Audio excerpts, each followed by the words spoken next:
मु Nishant Sahu proprietor of Nishant automobiles आमर ए farm 10 वर्ष आज को पुरिया को जाऊँ आम निशांत ऑटोमोबाइल सहित जावा एसडी ब्रांड को पुरी लॉन्च करूँ। जावा एसडी एक पुराना ब्रांड जहाँ 1970 रु इंडियन मार्केट रे बहुत डिमांड थिला। एबे ताकू महिंद्रा पुणी आउ थे मार्केटिंग करिकी 350cc रे गोटे प्रीमियम सेगमेंट रो गाड़ी मार्केट को आनी पारिछि। तार डीलरशिप आम पुरी नहीं आम आशा करूँ पुरीर कस्टमर मानक बहुत भल लगे ये गाड़ी चलवा द्वारा।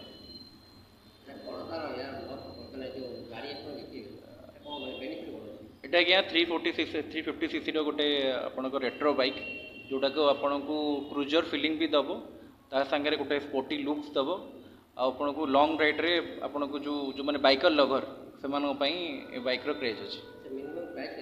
मिनिमम प्राइस आगे 1,60,000 स्टार्ट हो एक्स शोरूम आपंकर 2,10,000 जाए अच्छी तार एक्स शोरूम प्राइस।